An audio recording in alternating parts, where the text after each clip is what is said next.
seperti kolam, ikan paus pandai menyelam. Dari lubuk hati yang paling dalam, kami buka pidato dengan salam. Assalamualaikum warahmatullahi wabarakatuh. Alhamdulillah. Alhamdulillahi rabbil alamin.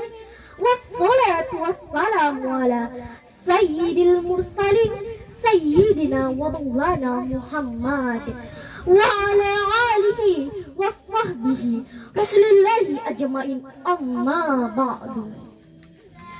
Alhamdulillah, segala puji bagi Allah yang telah menciptakan dunianya begitu indah. Sang pencipta yang maha awal lagi maha akhir, maha tinggi lagi maha besar. Dialah yang menciptakan langit tanpa tiang, gunung yang menjulang, lautan penuh dengan gelombang, Malam gelap serta siang terang benderang. dan gajah-gajah berbelalai panjang salawat serta salam.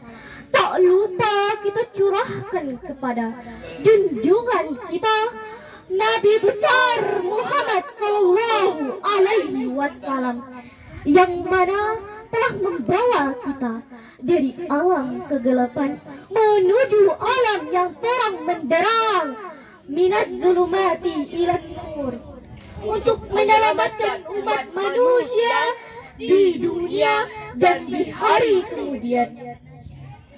Yang terhormat Dewan Juri yang mengukur sama panjang, yang menimbang sama rata, Arif lagi bijaksana. insya Allah teman-teman seperjuangan, kaum muslim muslimat, calon penghuni surga, amin.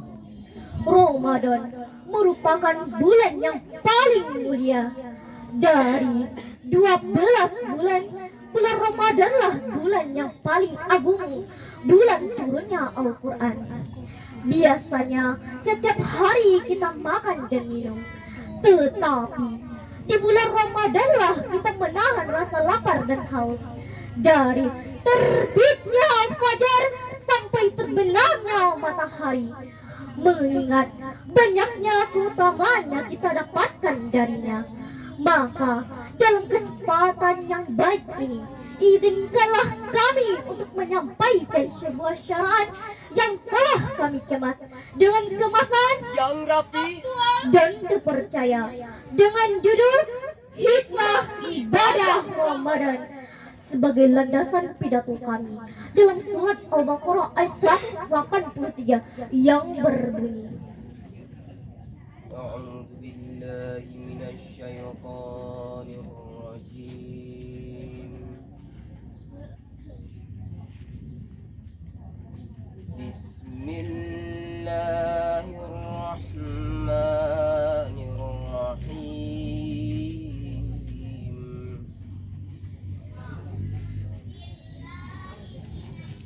Ya ayyuhalladzina amanu kutiba alaikumus shiyam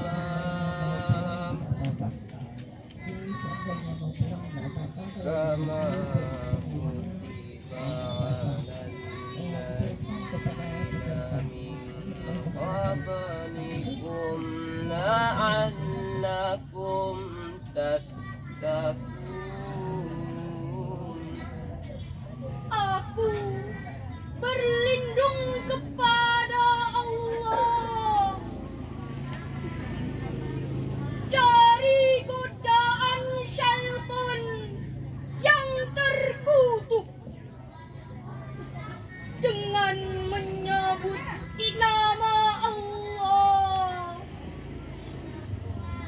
yang Maha Pengasih, Maha Penyayang. Hai orang-orang yang beriman, diwajibkan atas kamu berpuasa sebagaimana diwajibkan atas orang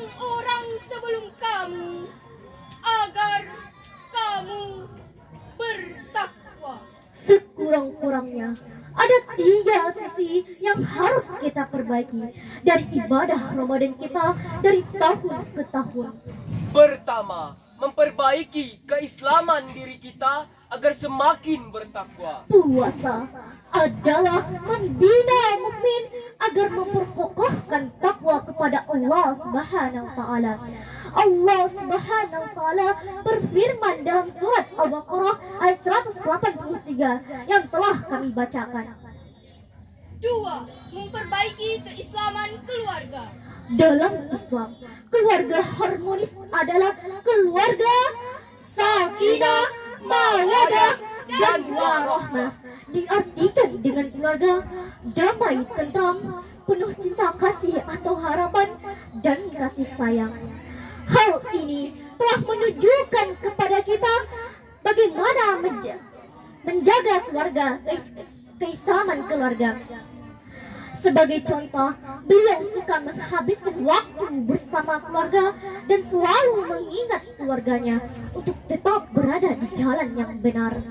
3. Memperbaiki keislaman masyarakat. Terwujudnya masyarakat Islami membuat ketertiban, kedamaian, dan ketenangan hidup akan sama-sama kita rasakan.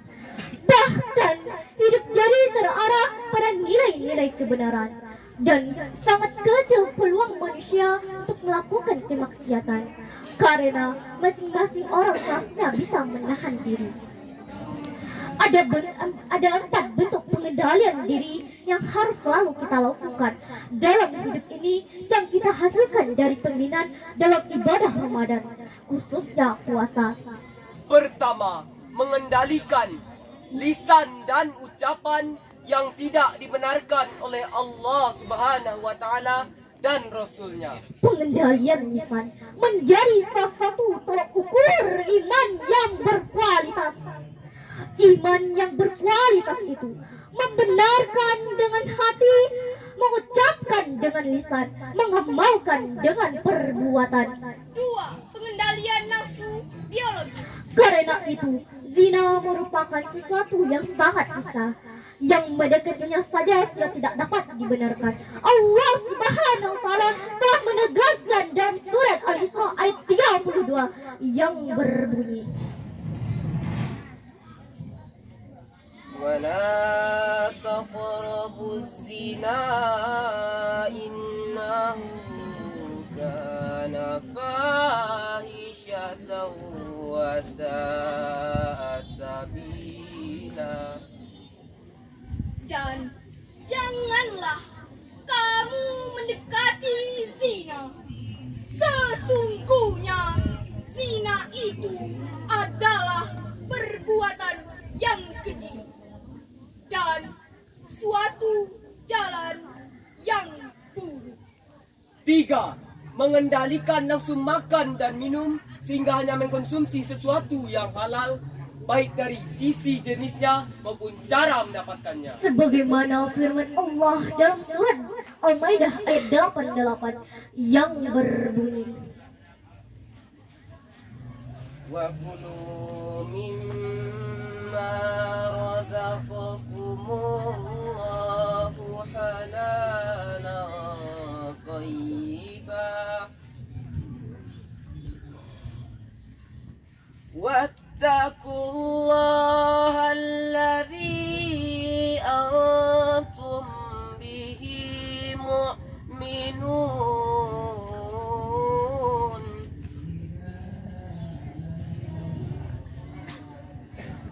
Dan makanlah makanan yang halal lebih baik atas apa yang Allah telah rezekikan kepadamu, dan bertakwalah kepada Allah yang kamu beriman kepadanya.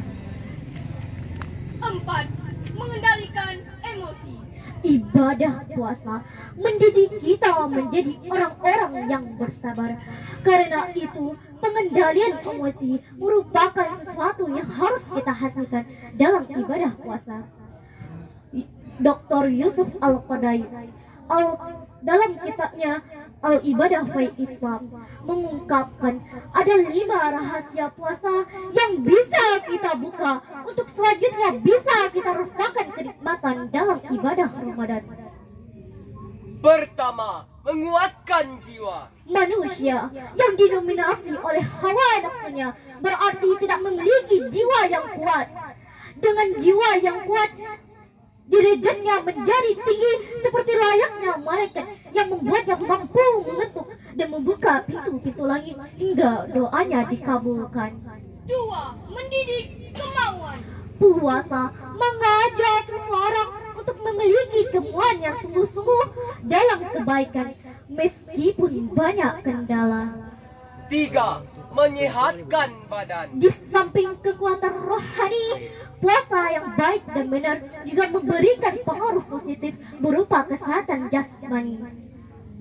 4. Mengenal nilai kenikmatan. Puasa bisa merasakan langsung betapa besar nikmat Allah berikan kepada kita, apalagi pada saat berbuka. Disinilah letak penting ibadah puasa untuk mensyukuri kenikmatan Allah. Allah Subhanahu wa Ta'ala berfirman dalam surat Ibrahim ayat 7 yang berbunyi, Wa in ta'adzana rabbukum la in syakartum la azidannakum wa la in kafartum inna adzabi lasyadid wa la kafartum inna adzabi lasyadid. Sadaqallahul azim. Dan ingatlah, tak kala Tuhanmu memaklumkan, sesungguhnya jika kamu bersyukur, pasti kami akan menambah nikmat kepadamu. Dan jika kamu mengingkari nikmatku, maka sesungguhnya azabku sangat pedih. Maha benar Allah dengan segala firman-Nya. 5. Mengingat dan merasakan penderitaan orang lain. merasakan lapar, haus, juga memberikan pengalaman kepada kita bagaimana beratnya penderitaan orang lain. Sebagai simbol dari rasa solidaritas itu, sebelum Ramadan berakhir, kita diwajibkan untuk menunaikan zakat. Hadirin yang dirahmati Allah, intinya ada banyak hikmah ketika kita melaksanakan puasa dengan sungguh-sungguh alias lillahi ta'ala. Pertama, sebagaimana yang tercantum dalam Al-Quran surah Al-Baqarah ayat 183 tadi, la'allakum tattaqun. Hikmah berpuasa utamanya adalah agar kita menjadi orang-orang yang bertakwa. 2. Berpuasa ialah melatih kejujuran. 3. Berpuasa di bulan Ramadan ialah untuk mengontrol diri kita agar bisa menahan hawa nafsu. 4. Berpuasa juga amat baik dari sisi kesehatan. 5. Berpuasa juga menjadi sarana pelatihan untuk meningkatkan kepedulian sosial. Demikianlah yang dapat kami sampaikan. Saya Amel. Saya Syauki. Saya Sally. Kain panjang belipe-lipe dilipe menjadi ampe. Bukan pidato kami nan singke, tapi lutui kami nan mengerti. Buah durian, buah duku. Cukup sekian dan thank you. Kami akhiri. Wabillahi taufiq wal hidayah. Wassalamualaikum warahmatullahi wabarakatuh.